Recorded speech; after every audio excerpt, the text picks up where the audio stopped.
இப்போது சௌராஷ்டிரா அரசியல் எழுச்சி மாநாட்டின் சார்பாக அண்ணன் சீமான் அவர்களை வரவேற்பார்கள்.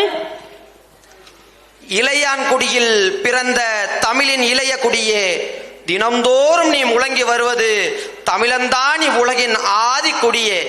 அன்பு அண்ணனே, என் அன்பு அண்ணனே, பாவம் இந்த பாமர மக்களுக்கு தெரியவில்லை. நீங்கள் அரசியலுக்கு வந்தது வெறும் பதவிக்காக அல்ல. நீங்கள் அரசியலுக்கு வந்தது வெறும் பதவிக்காக அல்ல, மான தமிழரின் உதவிக்காக. பாராளுமன்றத்தை பிடிக்கவா நீ பாடுபடுகிறாய்? பாராளுமன்றத்தை பிடிக்கவா நீ பாடுபடுகிறாய்? இல்லவே இல்லை, பண்பாட்டை மீட்டெடுக்கல்லவா நீ பாடுபடுகிறாய். அடங்கி போன கூட்டத்திற்கு அடையாளம் கற்பிக்க வந்தவரே, உங்கள் பேச்சால் இப்பூமி பந்தில் உள்ள கல்வர்கள் புரண்டோடட்டும். உங்கள் பேச்சால் இப்பூமி பந்தில் உள்ள கல்வர்கள் புரண்டோடட்டும். நீங்கள் விடும் மூச்சால் 8 திக்கும் இடம் மாறட்டும். நீங்கள் விடும் மூச்சால் 8 திக்கும் இடம் மாறட்டும். செழுந்தமிழ் கோமானே, செந்தமிழ் சீமானே, செழுந்தமிழ் கோமானே, செந்தமிழ் சீமானே, ஒருவரின் வாழ்க்கையில் போராட்டம் இருக்கலாம், ஆனால் உன் வாழ்க்கையே பெரும் போராட்டமாகத்தானே இருக்கிறது. அணு உலை போராட்டத்தில் நீ, ஆணவ படுகொலை எதிர்ப்பில் நீ, இலங்கை தமிழர் எழுச்சிக்கு நீ, ஈழ மக்களின் விடுதலைக்கு நீ, பரந்தூரில் நீ, பனைமரத்திலும் நீ, மீனவனுக்கும் நீ, அந்த மாணவனுக்கும் நீ. நண்பர்களே, நான் ஒருமையில் பேசவில்லை, என் அண்ணன் என்ற உரிமையில் பேசுகிறேன். சீமான் வாழ்க என்று யாரும் முழங்குவதில்லை. சீமான் வாழ்க என்று யாரும் முழங்குவதில்லை. அதை அவர் விரும்புவதும் இல்லை. நான் முழங்குகிறேன், சீமானே நீ வாழ்க, சீமானே நீ வாழ்க. நீ வாழ்ந்தால் தமிழ் வாழும், நீ வாழ்ந்தால் தமிழ் வாழும். தமிழ் வாழ்ந்தால் தமிழர்கள் வாழ்வார்கள். நீ வாழ்ந்தால் தமிழ் வாழும், தமிழ் வாழ்ந்தால் தமிழர்கள் வாழ்வார்கள். சீமான் என்பது ஒரு மனிதன் மட்டுமல்ல, அவர் மறக்கப்பட்ட வரலாற்றின் குரல். சீமான் என்பது ஒரு மனிதன் மட்டுமல்ல, அவர் மறக்கப்பட்ட வரலாற்றின் குரல். மறுக்கப்பட்ட உரிமையின் முழக்கம், மறுக்கப்பட்ட உரிமையின் முழக்கம். அடங்க மறுக்கும் தமிழினத்தின் அனல், அடங்க மறுக்கும் தமிழினத்தின் அனல். அவர் ஒரு காலத்தின் கேள்வி, அவர் ஒரு காலத்தின் கேள்வி. ஒரு இனத்தின் கோபம், ஒரு தலைமுறையின் துணிவு. பறக்கட்டும் புலிக்கொடி, சிறக்கட்டும் தமிழ் கொடி. பைந்தமிழே எழுந்து வருக, வீர உரை தருக.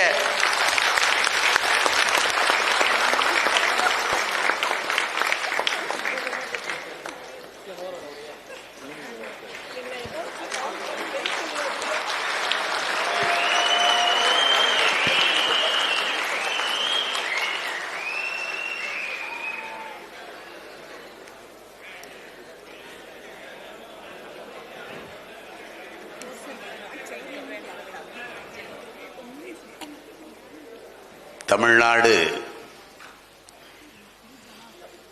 சௌராஷ்டிர அரசியல் எழுச்சி மாநாட்டை தலைமையேற்று நடத்தி கொண்டிருக்கிற போற்றுதலுக்கும் வணக்கத்திற்கும் உரிய பெருமகன், ஓய்வு பெற்ற முன்னாள் காவல்துறை பேரதிகாரி கிஷோர் குமார் அவர்களே, சிறப்பு விருந்தினராக வந்து மாநாட்டை சிறப்பித்துக் கொண்டிருக்கிற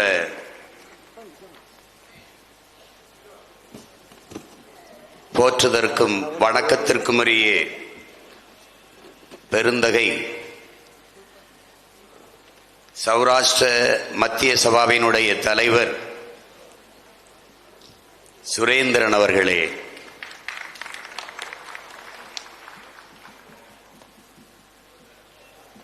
மாநாட்டினை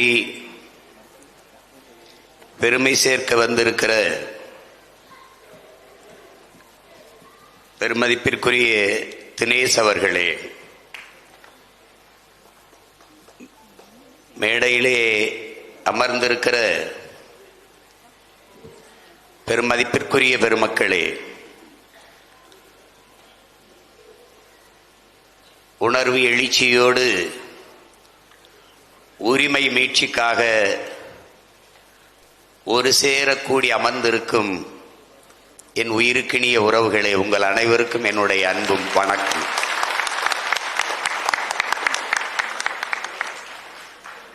சௌராஷ்டிர அரசியல் இன எழுச்சி மாநாடு என்று அழைத்தார்கள். மாநாட்டிற்கு உள்ளே வந்தால் அப்போதான் தெரிகிறது இது செந்தமிழ் எழுச்சி மாநாடு. வரவேற்கிற தங்கை புரட்சி பாவலன் பாவேந்தருடைய வரிகளை பாடி, அதற்கு பிறகு வந்த தம்பி என் அன்பு மகன், அவன் தமிழிலே கவிதை பாடி வரவேற்பதை பார்க்கிற போது சௌராஷ்டிரா மாநாடா தமிழ் மாநாடா என்கிற ஐயம் வருகிறது. பேரன்புமிக்க எனது பெற்றோர்களே, உயிருக்கினியே என் உடன் பிறந்தார்களே, இங்கே நீங்கள் யார் என்பதும் நான் யார் என்பதும் முதலில் நாம் தெரிந்து கொள்ள வேண்டும். மண்ணில் உழவு தொழில் என்பது தொழிலாக பார்க்கப்படுவதில்லை. அது உழவு தொழில் என்று சொல்லக்கூடாது. நெசவையும் தொழில் என்று சொல்லக்கூடாது. உழவும் நெசவும் மனித வாழ்வின் பண்பாட்டு கூறுகள். அது ஒரு கலாச்சாரம், அது தொழில் அல்ல. ஏன் உழவை தொழில் என்று சொல்லக்கூடாது என்றால், தாய் பிள்ளைக்கு உணவூட்டுவது எப்படி தொழில் இல்லையோ, பால் ஊட்டுவது எப்படி தொழில் இல்லையோ, அப்படி பூமி தாய் தன் பிள்ளைகளுக்கு உணவூட்டுவதும் தொழில் அல்ல. அது ஒரு கலாச்சாரம், அது ஒரு வாழ்க்கை முறை. அதுபோலதான் நெசவும். இந்த உழவும் நெசவும் ஒன்றோடு ஒன்று பின்னி பிணைந்தவை, பிரிக்க முடியாது இணைந்தவை. உழவு மானுட குலத்திற்கு உயிர் கொடுக்கிறது, உயிரை கொடுத்து காக்கிறது. நெசவு உடையை கொடுத்து மானத்தை காக்கிறது. உயிர் கொடுப்பவன் உழவன், மானம் காப்பவன் நெசவாளன். அந்த நெசவையும் உழவையும் செய்கிற மக்கள் மானுடத்தில் வச்சு போற்றுவதில்லை, தெய்வத்துக்கு நிகராக வச்சு போற்றுகிறார்கள். அப்படிப்பட்ட பெருமக்கள் எல்லாம் அமர்ந்திருக்கிறீர்கள். நெசவு குடும்பத்தில் பிறந்தவர்களுக்கு உழவு குடும்பத்தில் பிறந்தவன் வாழ்த்த வந்திருக்கிறேன். உங்கள் உரிமைக்காக உணர்வை மதித்து உங்களோடு நிற்க வந்திருக்கிறேன். நாங்கள் யார், நான் யார் என்பதை நீங்கள் அறிந்து கொள்ள வேண்டும். இங்கே பேசிய என் அன்பிற்கினியவன் என்னை சொன்னான், அரசியல் அதிகாரமற்ற தாய் நிலத்திலேயே அரசியல் அதிகாரமற்று தாய்மொழியை சிதைய கொடுத்து உணர்வை இழந்து உரிமைகளை இழந்து அடிமைப்பட்டு வாழ்ந்து கொண்டிருந்த ஒரு இனத்தின் பிள்ளை நான். என்றைக்கு ஒரு இனம் முழுமையான விடுதலை அடையும், அது என்றைக்கு ஒரு நாடு அடைகிறதோ அன்றுதான் அந்த இனம் முழுமையான விடுதலையை அடையும். 26,000 மக்கள் தொகையை கொண்ட ஒரு இனம் விடுதலை பெற்று நாடு பெற்று பெருமையோடு வாழ்கிறது, தன் மொழியை, கலையை, இலக்கியத்தை, பண்பாட்டை காத்து. சேர்பியாவிலிருந்து கொசவா பிரிகிற போது வெறும் 10 லட்சம் மக்கள் தான். 10 ஆண்டு கால போராட்டம் தான், தனி நாடு. தெற்கு சூடான் மிக குறுகிய எண்ணிக்கையில் உள்ள மக்கள் விடுதலை பெற்று. இப்படி சின்ன சின்ன இனங்கள் எல்லாம் விடுதலை பெற்று வாழ்கிற போது உலகின் முதல் மொழி தமிழ், முதல் மாந்தன் தமிழன், உலக மொழிகளின் தாய் தமிழ். இதை ஒரு தமிழன் சொன்னால் அது பெருமைக்கு பேசுவதாகப்படும். ஆனால் உலகில் எல்லா மொழிகள் ஆய்வறிஞரும் வரலாற்று ஆய்வறிஞர்களும் ஆய்விலே நிறுவுகிறார்கள், அப்படிப்பட்ட ஒரு இனத்தின் மகன், உலகில் 13 கோடி மக்கள் பரவி உலகெங்கும் நிறைந்து பறந்து வாழ்ந்தாலும் தமிழர்கள் வாழாத நாடு கிடையாது. ஆனால் தமிழனுக்கென்று ஒரு உள்ளங்கை அளவு நாடு கிடையாது. நாடில்லாத இனம் தன் மொழியை இழக்கும், கலையை இழக்கும், பண்பாட்டை இழக்கும், வழிபாட்டை இழக்கும், தொன்று தொட்ட வேளாண்மை இழக்கும், தன்னுடைய அரசியல் வலிமை இழக்கும், அதனால் இனத்தை இழக்கும், நாட்டை இழக்கும். இப்படிதான் வரலாறு. அந்த நிலையில் 50,000 ஆண்டுகளுக்கு மூத்த ஒரு இனத்தின் மகன், சேர சோழ பாண்டியர் என்று மூவேந்தர்கள் கட்டி ஆண்ட ஒரு இனத்தின் மகன், உலகின் மிகப்பெரிய வல்லரசை, ஒரு பேரரசை நிறுவிய பெரும்பாட்டன் ராஜராஜ சோழன், அவன் மகன் அரசேந்திர சோழனுடைய பிள்ளைகள். நீங்கள் பார்க்கிறீர்கள், சிலப்பதிகாரம் என்றது வெறும் காப்பியமாக புனையப்பட்டதில்லை. என் அன்பு சொந்தங்களே, சோழ நாட்டில் பிறந்து பாண்டிய நாட்டில் இறந்து சேர நாட்டில் தெய்வமாகி போன ஒரு காப்பிய நாயகியை 3 பேர் அரசுகளையும் ஒன்றிணைக்க வேண்டும் என்று உருவாக்கப்பட்ட காப்பியம்தான் சிலப்பதிகாரம். அப்படி அருண்மொழி சோழனும் அரசேந்திரன் உலகில் பல்வேறு நிலப்பரப்புகளை வென்று 3வது பெரிய பேரரசை நிறுவினார்கள். சிக்கல் என்ன நேர்ந்தது? அந்த நாட்டை நிலப்பரப்பெல்லாம் வென்றவர்கள் நம்முடைய கொடியை, எங்களுடைய கொடியை, புலிக்கொடியை ஏற்றினார்களே ஒழிய எங்களை, தன் இன மக்களை குடியேற்றவில்லை. அதான் அங்கு நடந்த சிக்கல்.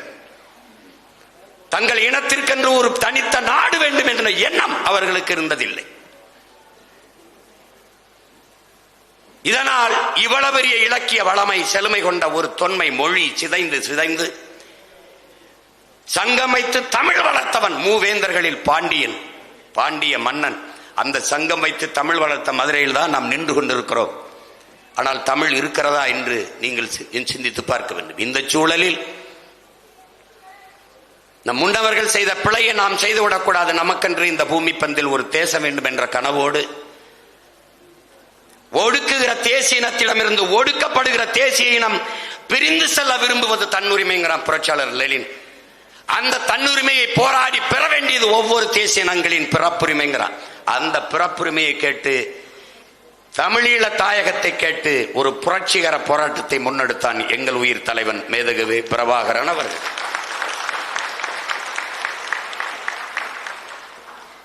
தமிழர்களுக்கு என்று ஒரு தனித்த தாயகம், அது பெரிதோ சிறிதோ, இந்த பூமி பந்தில் தனித்த தாயகம் வேண்டும், அதற்கு விலை தலையே ஆனாலும் தர தயார் என்று களத்திலே நின்றான்.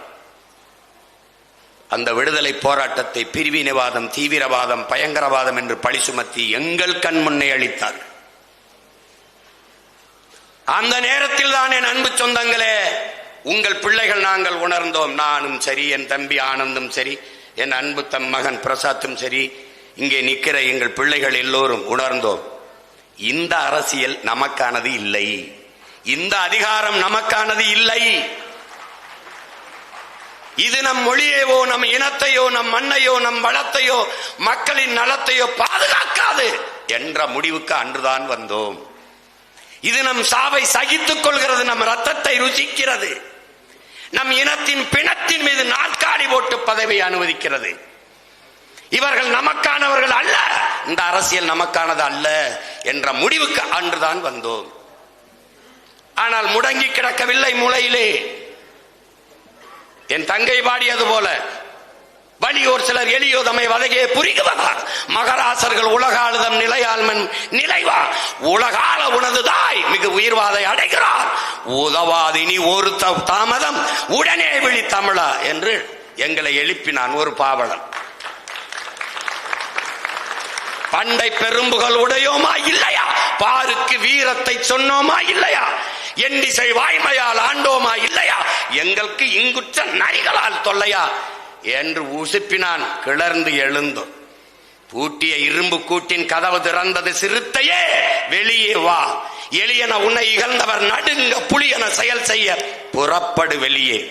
அப்படி வெளியே வந்தவர்கள் நம்பினை பகலினை நல் இருள் என்று சிம்புட்பறவையே சிறகை விரி, எழு சிங்க இளைஞனே திருப்பு முகம் திற விழி என்றான். திறந்தோம், எழுந்தோம், கிளர்ந்தோம், ஒன்றிணைந்தோம். என்ன செய்தோம்? இவன் எப்படி நம்மளை கூறு போட்டான்? சாதி மதங்களாக பிரித்தான், பிளந்தான். சிறு சிறு குழுக்களாக இருந்ததால் அரசியல் வலிமையை, அதிகாரத்தை பெற முடியவில்லை.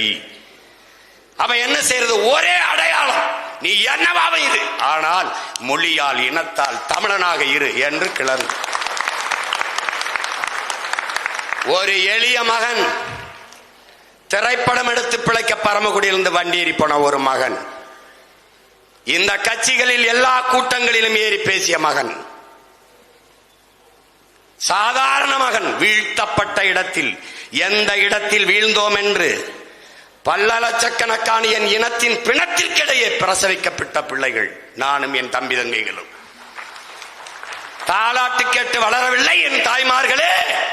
என் தாய் தங்கையர், அக்கா தங்கைகளின் ஒப்பாரியிலும் ஓலத்திலும் வளர்ந்தவர்கள், அழுகையிலும் அரற்றலிலும் கேட்டு கேட்டு வளர்ந்தவர்கள், ரத்தத்திலும் கண்ணீரிலும் கரு கொண்டு வளர்ந்த பிள்ளைகள். எழுந்தோம். என்ன முடிவெடுத்தோம்? என் மூச்சு காற்றை நானே சுவாசிப்பது போல, என் உணவை நானே எடுத்து உண்பது போல, என் உரிமையை, என் விடுதலையை நானே போராடி பெறுவது. என் பயணம் என் கால்களை நம்பித்தான்.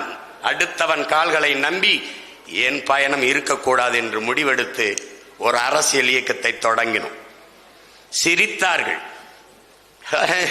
சினிமா எடுக்கிற சின்ன பைய சீமான்லாம் கட்சி ஆரம்பிச்சுட்டான்னா. முதல்ல 2016 போட்டியிட வருகிற போது 234 பேர் இருக்கிறார்களா என்று கேட்டார்கள். இப்போது வென்று விடுவார்களா என்று கேட்கிறார்கள். அப்போது இருக்கிறார்களா, இதெல்லாம் ஒரு கட்சியா என்று கேட்டார்கள். தனித்து தனித்து தனித்து நின்று தோற்றதற்கு, தோல்விக்கு கவலைப்படாமல் முதல் முறை செய்கிறது முயற்சி, தோற்று போகிறோம். இரண்டாம் முறை செய்வது விடாமுயற்சி, மூன்றாம் முறை செய்வது விடாமுயற்சி, தொடர்ந்து செய்வதற்கு பெயர் நம்பிக்கை. அந்த நம்பிக்கையை கொண்டு தொடர்ந்து களத்திலே நின்று நின்று இந்தியாவை யார் ஆள்வதிலே இந்த மகன் போட்டியிலே இல்லை. நான் இந்திய நாட்டின் பிரதம வேட்பாளரும் இல்லை. சாதாரண பிள்ளைகள், ஓட்டுக்கு ₹1 கொடுக்கல, வாக்குக்கு ₹1 கொடுக்கல. எல்லாம் சின்ன சின்ன பசங்க, யாரும் யாருக்கும் தெரியாது. இவர் அமைச்சர் மகன், அவருடைய மகன் முதலமைச்சர் வாரிசு, அதெல்லாம் எதுவும் கிடையாது. எல்லாம் சின்ன சின்ன பசங்க. மைக்குன்னு ஒரு சின்னத்தை கொடுத்தான், அது வர வச்சு இந்த சின்னத்தை எடுத்துட்டான். 8வது பெட்டி 7வது பெட்டியில இவன். ஆனா என்னைய தேடி, இந்த எளிய பிள்ளைகளை தேடி 36 லட்சம் பேர் வாக்க போட்டு 3வது வரை கட்சியாக்கி அங்கீகாரம், register, not register party, recognise party ஆகினா. பதிவு செய்யப்பட்ட கட்சி அல்ல, அங்கீகரிக்கப்பட்ட கட்சி நாம் தமிழர் கட்சி என்பதே ஆகினா. அது எப்படி? இழந்து விட்ட மக்கள், அரசியல் அதிகாரத்தை இழந்து விட்ட மக்கள், அதிகாரமற்ற அவன் நிலத்திலேயே அடிமையாக வாழ்கிற மக்கள், அவனுக்குத்தான் உரிமையை கேட்டு போராடுகிற மக்களின் உணர்வும் வழியும் தெரியும். அதனால்தான் உங்கள் மகன் உங்களுக்காக காலையில் இருந்து இதே இந்த மாநாட்டிற்காக ஒரு நாளை ஒதுக்கி, ஒவ்வொரு மணித்துளியும் எனக்கு உயிர் துளி, தேர்தல் நேரத்தில் உங்களுக்காக வந்தேன் என்றால், இழந்தவனுக்குத்தான் இழப்பின் அருமை தெரியும், வழி அடிபட்டவனுக்குத்தான் வழி தெரியும். அப்படி வழி உணர்ந்து நிற்கிற எனக்குத்தான் உங்களின் மொழியும் வலியும் தெரியும்.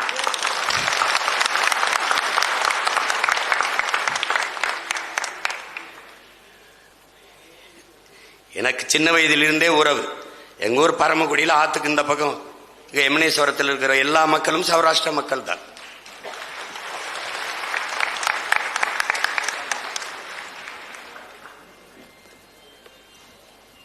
நாங்கள உறவு வைத்து எங்களுடைய அரிசி, காய்கறி, முருங்கைக்காய் எல்லாம் எங்கள் வீட்டில் கொடுப்போம்.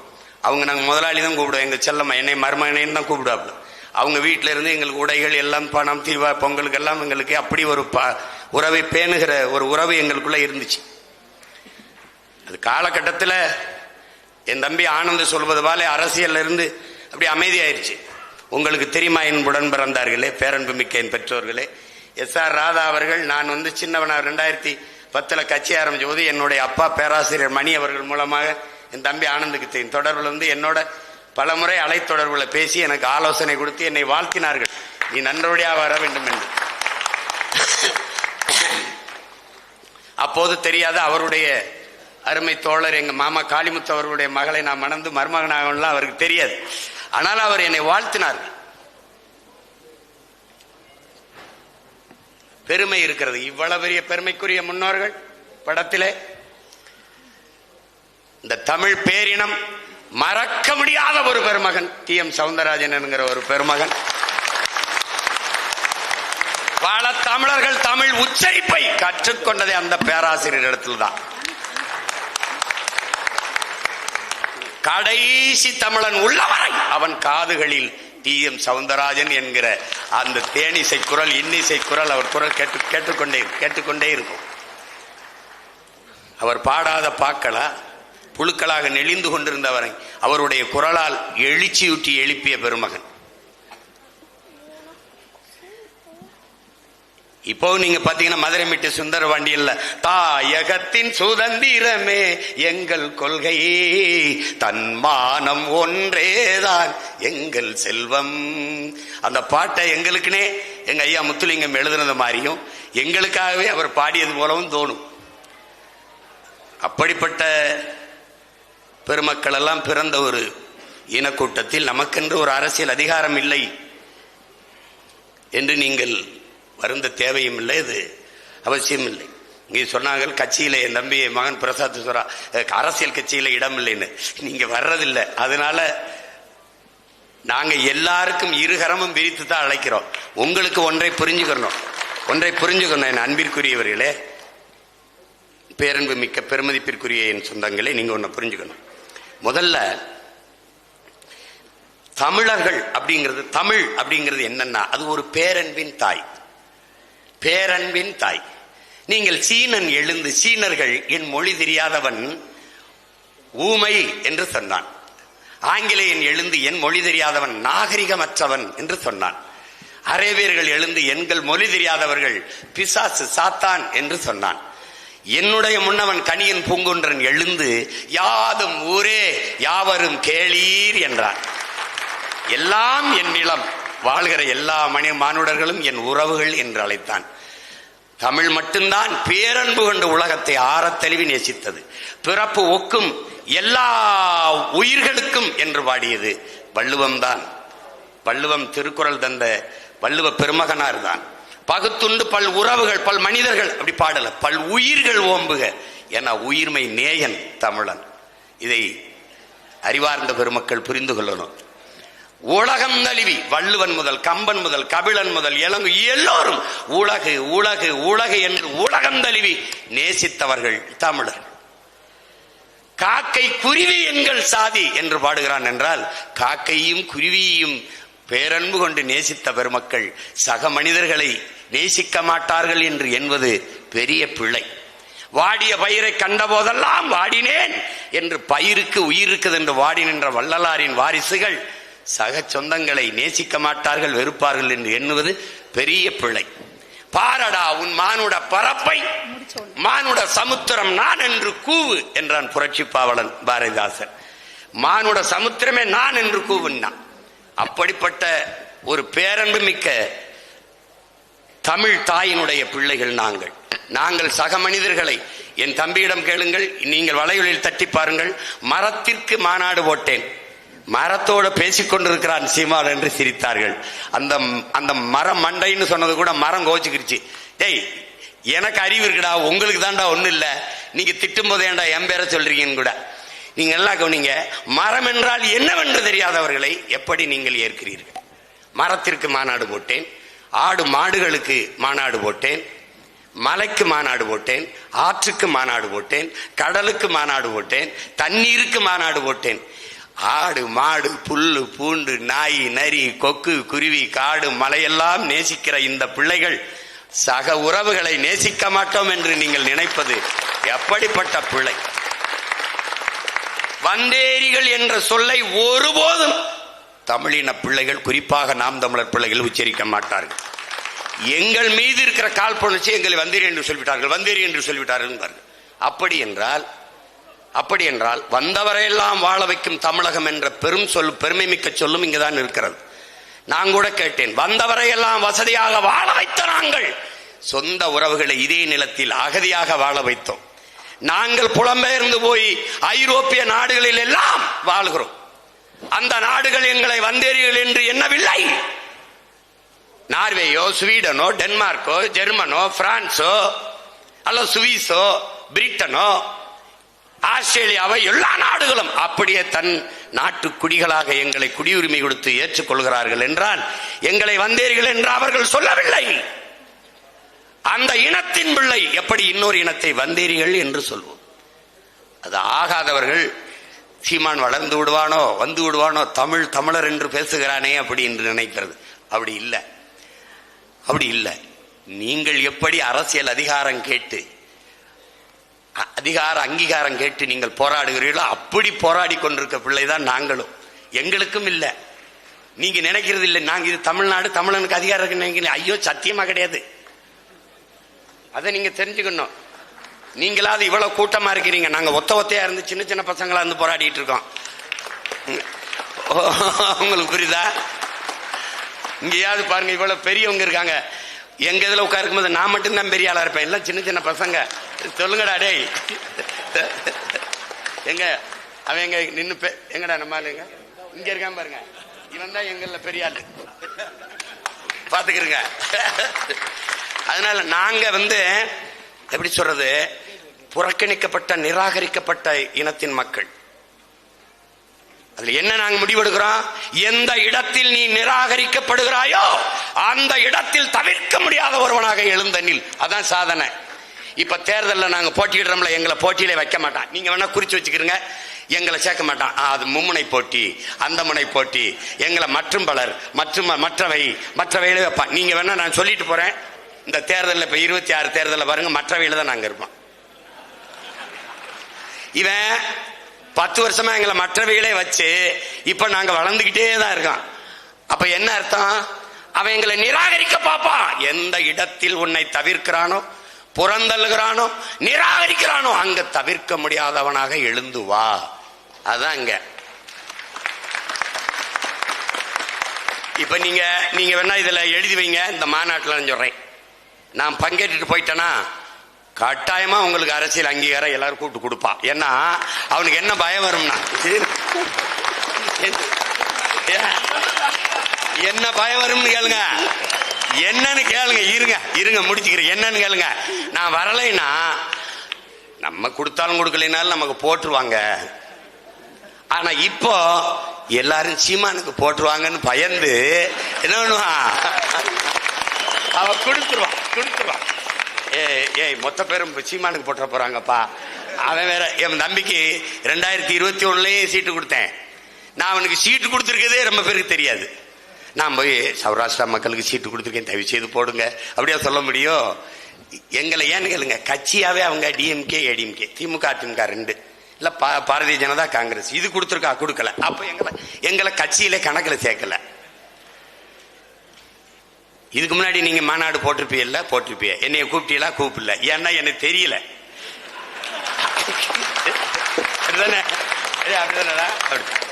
இப்ப என்னை கூப்பிட்டிருக்கீல்ல, இப்ப எல்லாருக்கும் உங்களை தெரியும். புரியுதா? ஏன்னு கேளுங்க, இதுதான் தவிர்க்க முடியாதது. நம்ம கொடுக்கலன்னா அவன் கொடுத்துருவான், அவன் கொடுத்தா மொத்த ஓட்டையும் அவன் வாங்கிடுவான், அவன் வாங்கினா ஜெயிச்சிருவான். அவன் சட்டசபைக்குள்ள வந்தா நம்மள பேசவே விட மாட்டான்.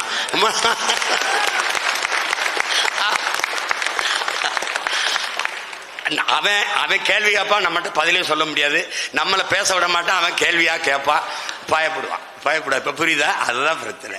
அப்போ சண்டை போடணும், யார முன்னாடி வச்சு போடணும்னு முடிவு பண்ணி போடணும். அதான் இங்க இருக்கிறது.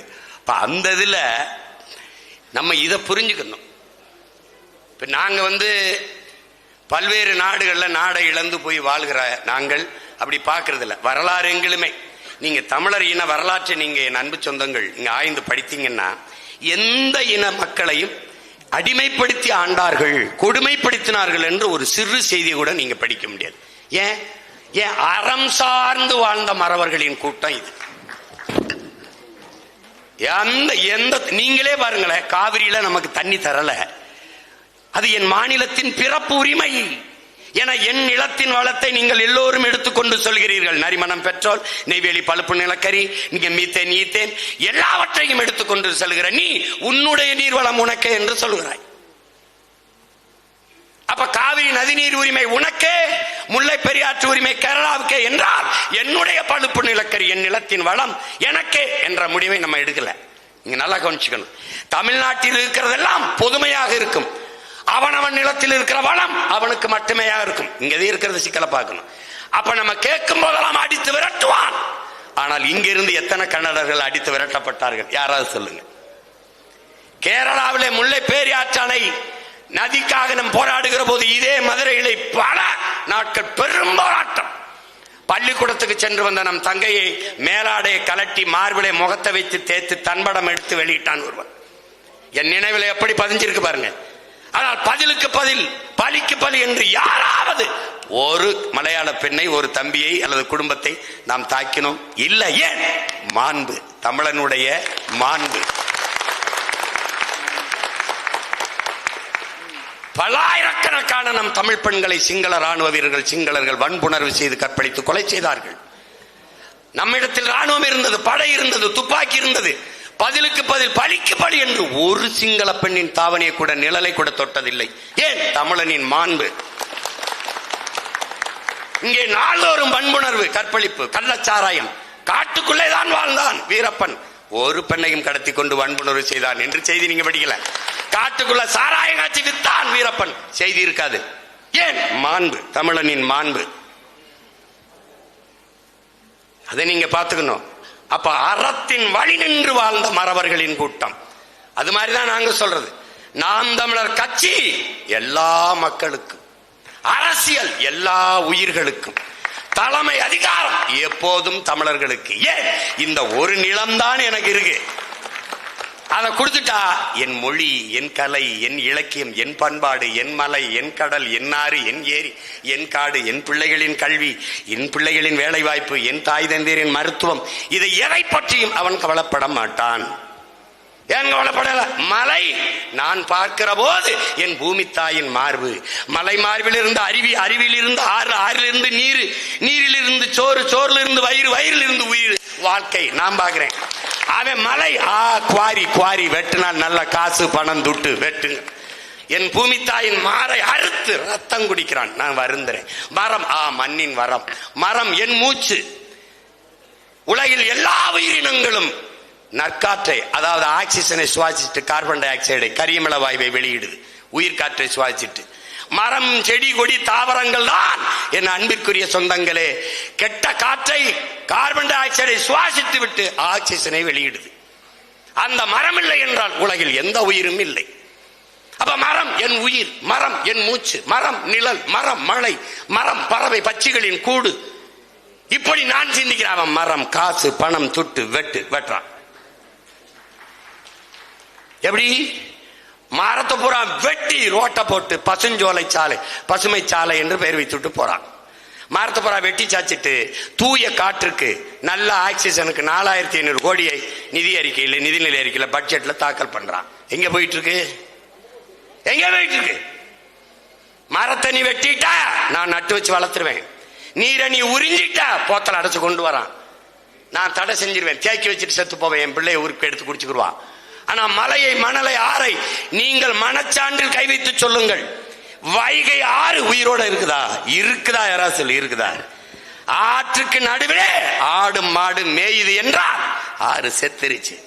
மதுரை மாநகரின் கழிவு நீரும் காவா நீரும் ஓடுகிற, சாக்கடை நீர் ஓடுகிற காவாயாக மாத்திட்டீர்கள். எத்தனை எத்தனை ஆயிரம் ஆண்டுகளாக இருந்தா ஆறை கொலை செய்த பாவிகள். மணலை அள்ளி தின்னுட்டவன, மணல் போயிட்டவன மண் வந்துருச்சு, மண் போயிட்டவன புல்லு பூண்டு முளைச்சிருச்சு, எல்லா கழிவையும் கொண்டு அதுல கொட்டி சாக்கடை குழியாக்கிட்ட. நீ எப்படி?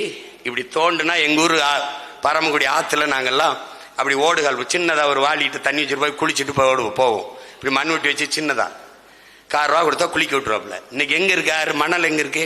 வெத்து தின்ட்ட. அதை பற்றி ஏன் கவலைப்படுவான்? நான் கவலைப்பட ஏன்? இந்த மண்ணின் மகன் அவன் கவலைப்பட மாட்டான். ஏன்? அவன் நிலம் இல்லை, அவன் நிலம் இல்லை. அதனாலதான் நான் என்ன சொல்றேன், தலைமை அதிகாரம். என் மொழி சிதைந்து அழிந்து போனது, செத்துருச்சு. தமிழ் பேச தெரியாது, எழுத தெரியாது, படிக்க தெரியாது. 3 தலைமுறை வந்துடுச்சு. நீங்கள் மாநாடு முடிச்சு வெளியில போங்க, ஏதாவது கடத்தருவில் எந்த இடத்துல அது தமிழ்ல சங்கம் வச்சு தமிழ் வளத்தை ஏதாவது இடத்துல தமிழ்ல விளம்பர பலகை, பேர் பலகை எழுதியிருக்கா என்று பாருங்க. செத்துருச்சு தமிழ். ஒரு இனத்தை அழித்து விட்டார்கள். அந்த வழியில் பிறந்த மகன் என்ன செய்ய முடியும்? வேற வழி கிடையாது. எனக்கு அதிகாரத்தை கொடு, என் தாய் சாக கிடக்கிறாள், காப்பாற்றணும். அதுக்குதான் போராடுறோம். அதனாலதான் என்ன சொல்றோம், நாம் தமிழர் கட்சி எல்லா மக்களுக்கும், உங்களுக்கு மட்டும் இல்ல, மலையாளி, கன்னடரு, தெலுங்கரு, எனக்கு தண்ணி தரமா இருக்கிற கன்னடரு இருக்கிறார் கட்சியில. நான் கூட சொன்னேன், ஒபாமா வந்தா கூட சேர்த்துக்கிறோம் கட்சியிலடான்னு கூட சொன்னேன். நமக்கு ஒண்ணும் கிடையாது. ஏன்னு கேட்டால் என் அன்பு சொந்தங்களே, நீங்க ஆளை கவனிக்கணும். உடம்புல எங்க காயம்பட்டாலும் முதலில் கண்ணுதான் அழும். அது மாதிரி உலகில் எங்க காயம்பட்டாலும் தமிழர் மண் அழும். அழுது இருக்கிறது அழும். அது மாதிரி இப்ப உங்களுக்கு ஒரு பிரச்சனை, உரிமை பிரச்சனை என்றால் முதலில் இந்த மகன் ஓடி வந்து நிற்பேன் என்கிற நம்பிக்கை உங்களுக்கு இருக்கணும். நீங்கள் என்னை ஆதரிப்பீர்கள், நீங்கள் என் கூட வருவீர்கள், நீங்கள் எனக்காக நிற்பீர்கள் என்பதற்காக நானும் என் தம்பிகளும் வரவில்லை. எதற்காக வந்தா? நாங்கள் உங்களோடு நிற்கிறோம் என்பதை உணர்த்துவதற்காக வந்தோம். எத்தனையோ ஆசிரியர்கள் போராட்டம், எத்தனையோ நெசவாளர்கள் போராட்டம், எத்தனையோ உழவர்கள் போராட்டம், எத்தனையோ மீனவர்கள், எத்தனையோ மாணவர்கள், எத்தனையோ மருத்துவர்கள், எவ்வளவோ செவிலியர்கள், எவ்வளவோ எல்லா போராட்டத்திலும் பங்கேற்றிருக்கிறோம். அவர்கள் எங்களுக்கு வாக்கு தருவார்கள் என்பதல்ல. ஏன் நாங்கள் வாக்குக்கானவர்கள் அல்ல, என் மக்களின் வாழ்க்கைக்கானவர்கள், ஓட்டுக்கானவர்கள் அல்ல, இந்த நாட்டுக்கானவர்கள். தமிழ்நாட்டில் சௌராஷ்டிர மக்கள் அரசியல் உரிமை பெற்று அதிகாரம் பெற்று பாதுகாப்பாக வாழ்கிறார் என்றால் அதை விட ஒரு தமிழ் மகனுக்கு பிறவி பெருமை எதுவும் இருக்க முடியாது. எந்த நாட்டிலே, என் அன்பு சொந்தங்களே, எந்த நாட்டிலே உழவர் குடி போற்றப்படுகிறான், நெசவு குடி போற்றப்படுகிறான், ஆசிரியர் பெருமக்கள் போற்றப்படுகிறானோ அதுதான் நாடு. அறிவை வளர்க்கும் செல்வத்தில் ஆகச் சிறந்த செல்வம் அறிவு.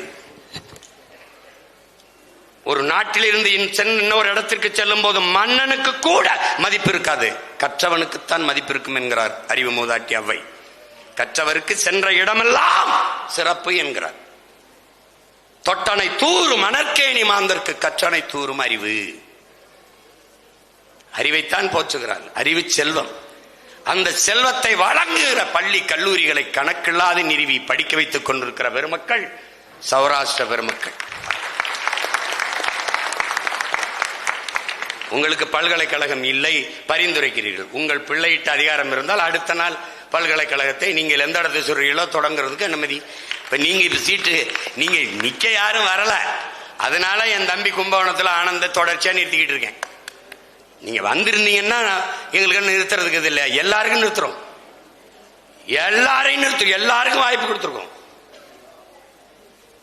அவங்க எங்களுக்கு போடுவாங்கன்னு இல்லை, எங்கள் பிறவி கடமை, அதனால செய்யறோம். பெண்களுக்கு 117 இடம் கொடுப்பது பெண்கள் வாக்கெல்லாம், எங்களுக்கு பெண்கள் வாக்கெல்லாம் போட்டு விடுவார்கள் என்பதற்காக அல்ல, பிறவி கடமை. பெண்மையை போற்றாத எந்த நாடும் பெருமை அடைந்தது இல்லை, பெருமை அடைந்தது இல்லை. பெற்ற தாயை மதிக்காதவன், உடன் பிறந்த ரத்த உறவுகளான அக்கா தங்கையை மதிக்காதவன் எப்படி மனிதனா இருக்க முடியும்? அதனாலதான் ஆணுக்கு பெண் சமம் என்பதில்லை, ஆணும் பெண்ணும் சமம். சமம் என நிகரென கொள்கின்றான், சம நிகரென கொள்கிறான் பாரதி. எங்கள் தலைவர் ஆணுக்கு பெண் சமம் இல்லை, ஆணும் பெண்ணும் சமம் என்று கற்பித்தார். அதனால 117 பெண்கள், 117 ஆண்கள். நாங்க தொடர்ச்சியா சரியாதான் செய்யறோம். என் மக்கள் நீங்க தான் சரியானதை செய்யாம எளிதானதை செய்றீங்க. கூட்டமா நிக்கிறவனுக்கு ஓட்டு போட்டா வென்றுவான்னு நினைக்கிறீங்க, கூட்டமா கூடி போய் திருடுனா சரின்னு நினைக்கிறீங்க. 10 பேர் சேர்ந்து கொலை பண்ணா சரி, ஒருத்தன் ஒரு பம்பை கொலை பண்ணா தான் கொலைன்னு நினைக்கிறீங்க. பிரச்சனையே இங்க அதுதான் வருது. அப்ப நீங்க என்ன பண்ணணும்? சரியானதை தேர்வு செய்ய கற்றுக்கணும். அரசியல் விழிப்புணர்வு கொள்ளணும். என் தம்பி ஆனந்த் சொல்ல போல படித்த இளைஞர்கள் நீங்களே அரசியல் செய்ய வரவில்லைன்னா எப்படி நாடை எப்படி சரி பண்ணுவீங்க? அச்சம் எதற்கு? அரசியலை கற்பிக்காதது எப்படி கல்வியா இருக்க முடியும்? அரசியலை விட சிறந்த கல்வி எதுவாக இருக்க முடியும்? ஏன் அரசியல் அவசியம்? அரசியல் ஒரு வாழ்வியல். ஏன் வாழ்வியல்? ஒரு மனிதனின் பிறப்பில் இருந்து இறப்பு வரை எல்லாவற்றையும் தீர்மானிப்பது அரசு, அரசை தீர்மானிப்பது அரசியல். பிறப்பு சான்றிதழ் அரசு, இறப்பு சான்றிதழ் அரசு, இடையில் எல்லாம் என்ன படிக்கணும், என்ன கல்வி, அவன் ஆந்திராவில் போய் வேலை பார்க்கணும், தீர்மானித்தது அரசு. இந்த வயசில் ஓய்வு பெற வேண்டும், தீர்மானித்தது அரசு. எந்த ஊரில் வேலை, என்ன சம்பளம், பணியிட மாற்றம், பணி உயர்வு, எல்லாவற்றையும் தீர்மானிப்பது அரசு. உன் வாழ்வில் எல்லாவற்றையும் முடிவெடுப்பது அரசு. அந்த அரசை முடிவெடுப்பது அரசியல். அந்த அரசியலை முடிவெடுக்க வேண்டியது உன் கடமை, என் கடமை, நம் கடமை. வரிசையில் நின்று வாக்கு செலுத்துவது மட்டும்தான் அரசியலா? வாழ்க வழிக கோஷம் மட்டும்தான் அரசியலா? இல்லை. உன் வாழ்க்கையை 5 ஆண்டுக்கு ஒரு முறை தீர்மானிக்கிற தலைவனை தேர்வு செய்கிற அரிய வாய்ப்பு, அதுதான் அரசியல். அரசியல் வேண்டாம் என்று நீங்கள் விலகி நின்றால் வானமே இல்லாத பூமியில் வாழப் போகிறேன் என்பது எப்படி வேடிக்கையானதோ அப்படி வேடிக்கையானது. ஒரு மனிதனின் உடலில் இருந்து உயிரை பிரிப்பதும் அவன் வாழ்வில் இருந்து அரசியலை பிரிப்பதும் ரெண்டும் ஒன்றுதான். அதனால் படித்த இளைஞர்கள், தங்கைகள், தம்பிகள் துணிந்து முன்வர வேண்டும். களம் இதோ உங்கள் முன்பு பிறந்தவன், உங்களுக்கு முன்னால் நிற்கிறேன், இருகரமும் விரித்து எத்தனை பேர் வேண்டாலும் வர வேண்டும். கட்சியில் பொறுப்பில்லை, எல்லாருக்கும் பொறுப்பு கொடுத்திருக்கு. அப்ப நீங்க எங்க வாய்ப்பு இருக்கோ அங்க வரணும். அதை விட்டு அந்த கட்சி கொடுக்குமா, இந்த கட்சி கொடுக்குமா, அந்த கட்சி கொடுத்தா தான் ஜெயிக்க முடியும், அப்படி இல்ல. ஜெயிக்கிற பக்கம் நிக்க வேண்டும் என்று நினைப்பவன் அல்ல வீரன். தான் நிக்கிற பக்கத்தை ஜெயிக்க வைக்கிறவன் எவனோ அவனே வீரன். அப்ப நீங்க சரியானதை செய்ய பழகுங்கள். எது சரி, எவன் வந்தால் நாடு சரியா இருக்கும். நான் மட்டும் நல்லா இருப்பதல்ல, நாடே நல்லா இருக்கணும். யார் வந்தால் நல்லா இருக்கும்? எவன் வந்தால் நல்ல காற்று, நல்ல குடிநீர், பயணிக்க பாதை, படிக்க கல்வி, பார்க்க மருத்துவம், பார்க்க வேலை, வேலைக்கு சம்பளம். எவன் வந்தால் நாடு மக்களும் பாதுகாப்பாக இருக்க முடியும். அதை சிந்தியுங்கள். இன்னைக்கு நேத்தா பேசி வச்சிருக்கு, 15 ஆண்டுகளா பேசுறோம், பேசிக்கிட்டு வரோம். இன்னும் ஆழ்ந்து கவனிங்கள், இன்னும் கவனிங்கள். அதற்கப்புறம் ஒரு தெளிவு வரும். இதுதான் சரியான அரசியல், அங்க பயணிங்க. அதனால அதிகாரத்தில் இருப்பவனே தொடர்ந்து இருப்பான்னு இல்ல. தயங்கி தயங்கி நீங்க ஆதரிக்கல, அப்பவே நாங்க இப்படி ஏறி ஏறி வரோம். எல்லாரும் ஆதரிச்சிருந்தா முதல்ல பெரிய மாறுதல் வந்திருக்கும். எப்பவோ மாத்திருக்கலாம். இந்த மாநாடு தேவைப்பட்டிருக்காது, எல்லாம் நடந்திருக்கும். என்ன உங்க கோரிக்கை என்ன? அரசியல் அங்கீகாரம் வேணும், அரசியல் அதிகாரம் வேணும். இதுதானே பெரிய விஷயம். உங்களுக்கு முன்னாடி நான் போராடிக்கிட்டு இருக்கேன், அதே அரசியல் அதிகாரத்திற்கு, அரசியல் அங்கீகாரத்துக்கு தான் போராடிட்டு இருக்கோம். அப்ப போராடனோட சேர்ந்துதான் போராட வரணும். புரியுதா? சும்மா போயிட்டு திரும்பி திரும்பி அவன் தர மாட்டான். அப்ப அவனுக்கே அதிகாரத்தை கொடுத்துட்டு தாங்க. எப்படி?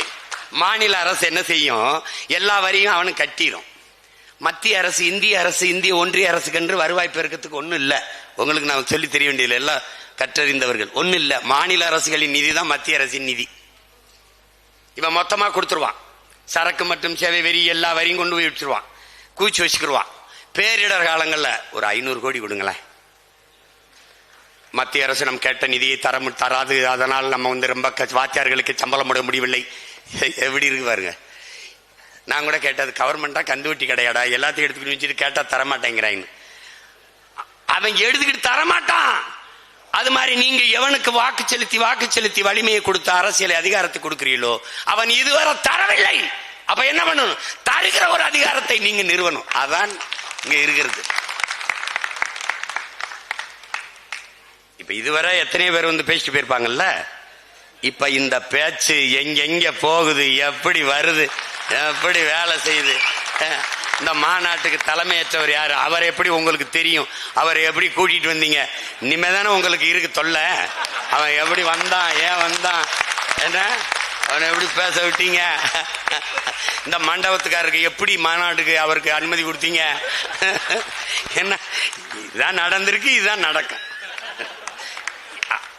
நடந்தது நடவாது, இறந்தது இரவாது அனைத்தும் யாம் அறிவோம். அது மாதிரி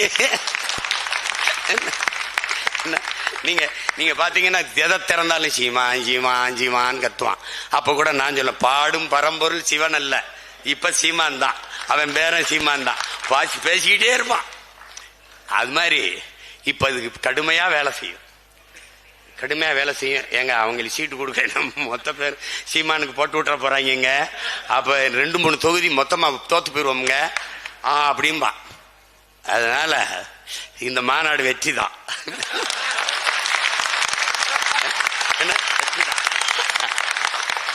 சௌராஷ்டிரா அரசியல் எழுச்சி மாநாடு வெற்றி.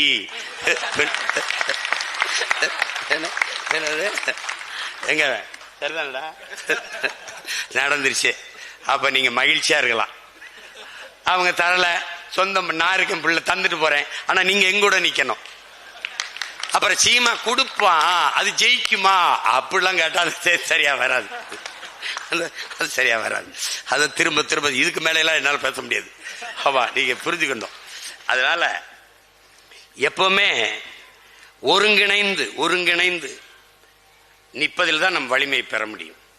எப்பவுமே நீங்க இந்த மக்கள் எல்லாம் நமக்கு வாக்கு செலுத்த மாட்டார்கள், இந்த வாக்கு வராதுன்னா அந்த வாக்கை எப்படி பெறுவதுன்னு சிந்திப்பான். அப்ப சிந்திப்பான அவன் என்ன கோரிக்கை வைக்கிறான், அவன் அரசியல் அதிகாரம் கேட்கிறான், அவனுக்கு என்ன பல்கலைக்கழகம் கேட்கிறான், அவனுக்கு என்ன பாதுகாப்புக்கிறான், அது இந்தா அப்படின்னு நீங்க கொடுத்தீங்க, கொடுத்தாதான் அந்த வாக்கை நம்ம பெற முடியுங்கிற நிலைமையை நீங்க உருவாக்கி விட்டால் வென்றலாம். இல்லைன்னா இந்த மாநாடுல இன்னும் 100 மாநாடு போட்டாலும் பயனில்லை. அப்ப ஒற்றுமையா நீங்க இருங்க, உங்க கூட நாங்க இருக்கோம், போராடி வெல்லுவோம். ஏன்னா நீங்களும் அரசியல் அதிகாரம் கேட்கிறீங்க, நாங்களும் அதுக்காக தான் போராடுற எல்லாரும் ஒன்னா சேர்ந்து போராடி வெல்லுவோம். அதுதான் இருக்கிற வாய்ப்பு. எனவே இந்த மாநாட்டிலே பங்கேற்று இருக்கிற என் பாசத்திற்குரிய சொந்தங்கள், என்னிலும் இளைய எதிர்கால நம்பிக்கைகளா இருக்கிற என் தம்பி தங்கைகள், இங்கே அழகு தமிழிலே புரட்சி பாவலர் பாக்களை பாடிய என் தங்கை, இங்கே தலைவர் பெருமகனா இருக்கிற ஐயா கிஷோர் சுரேந்திரன், தொகுப்பாளர் அவர்கள் எல்லாருக்கும் என்னுடைய அன்பும் வாழ்த்துக்களும். உங்கள் மாநாட்டினுடைய நோக்கம் வெற்றி பெறும் நான் வாழ்த்துகிறேன். உங்கள் வெற்றிக்கு ஒவ்வொரு நொடியும் உங்களுடைய துணை நிற்பேன் என்கிற உறுதியை உங்களுக்கு தருகிறேன். நீங்கள் அதை பற்றி கவலைப்பட வேண்டியதில்லை. இப்ப கோரிக்கையை நான் அவங்க சொல்லும் போதே சொன்ன, நான் எப்பவும் உங்க கூட நிக்கிறேன், நீங்க எங்கூட நிப்பீங்கிறதுக்காக நிக்கல, இது என் பிறவி கடமை, அதை செய்ய நான் உங்க கூட நிக்கிறேன். நீங்க நம்பிக்கையோட இருங்க, மாநாடு வெல்லும், நம்ம கோரிக்கைகளை சேர்ந்து நிறைவேற்றுவோம். உங்க எல்லோருக்கும் என்னுடைய அன்பும் வணக்கமும். புரட்சி எப்போதும் வெல்லும், நமது வெற்றி அதை சொல்லும். கோரிக்கைகள் நிறையும் வரை, கோரிக்கைகள் நிறைவேறும் வரை கோடிக்கைகள் இணைந்து போராடுவோம். போராட்டமே வாழ்வின் இருத்தலை உறுதி செய்கிறது. போராடும் போதுதான் மனிதனை பிறக்கிறான். போராடுவோம், வெற்றி பெறுவோம். நன்றி, வணக்கம். நாம் தமிழர்.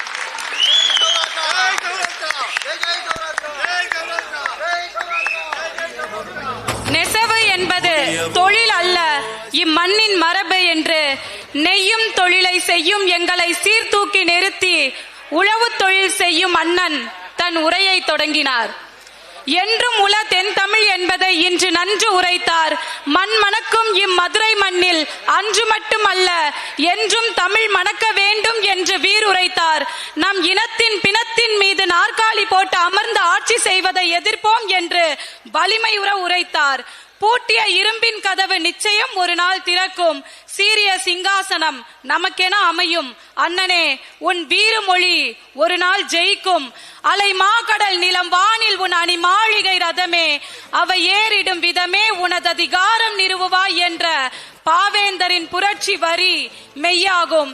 எல்லோரும் ஓர் குலம், எல்லோரும் ஓர் இனம், எல்லோரும் இந்திய மக்கள், எல்லோரும் ஓர் நிறை, எல்லோரும் ஓர் விலை, எல்லோரும் இந்நாட்டு மன்னர் என்று முழங்கிய என் முப்பாட்டன் பாரதியின் புரட்சி வரிகளைப் போல் திங்களோடும் செழும் பருதி தன்னோடும் விண்ணோடும் முடுக்களோடும் மங்கும் கடல் இவற்றோடும் பிறந்த தமிழிடம் பிறந்தோம் நாங்கள் என்று அறிவை விரிவு செய் அகண்டமாக்கு விசால பார்வையால் விழுங்கு மக்களை என்ற என் ஆசான் பாரதிதாசனின் புரட்சி வரிகளைப் போல் எங்கள் அண்ணன் செந்தமிழன் சீமான் அவர்களின் உரை வீச்சும் என்றும் போல் இன்றும் புரட்சி செய்தது. அண்ணன் அவர்களின் இவ்வெழுச்சி உரை எங்களுக்கெல்லாம் வரலாற்று சிறப்பு மிக்க பேருரை. எங்கள் மரபு மிக்க நெய்யும் தொழிலின் பொருட்டு தமிழன்னை இம்மண்ணில் எங்கள் இனத்தவரை கட்டி அணைத்துக் கொண்டாள். அன்னை தமிழ் எங்களை விடுவதாக இல்லை, நாங்களும் அவள் பிடியில் இருந்து விலகுவதாக இல்லை. ஆலமரத்தின் விழுதினை போல் அணைத்து நிற்கும் உறவு இது. எங்களை இணைத்து நிற்கும் தமிழ் அன்னையையும் சௌராஷ்டிரா மாதாவையும் இரு கண்களாக போற்றி வாழ்கிறோம். எங்கள் சமூகத்தின் மொழி நீங்கள் அறியவில்லை, ஆனால் எங்கள் வழியை உணர்ந்து நீங்கள் ஆற்றிய உரை சௌராஷ்டிரா சமூக அரசியல் எழுச்சி மாநாட்டில் சீருரை. உழவு தொழிலுக்கும் நெசவு தொழிலுக்கும் நிகராக ஆசிரிய பணியை சொல்லி எங்களை தலை நிமிரச் செய்த அறவுரை. TMS ஐயா அவர்களை சுட்டிக்காட்டிய அன்புரை. ஒற்றுமையாய் பகைவர்களை ஓட வைக்கும் வலிமை உரை. தமிழ்நாடு சௌராஷ்டிரா அரசியல் எழுச்சி மாநாட்டு குழு சார்பாக எங்கள் மனம் நிறைந்த நன்றிகள். ஜெய் சௌராஷ்டிரம்.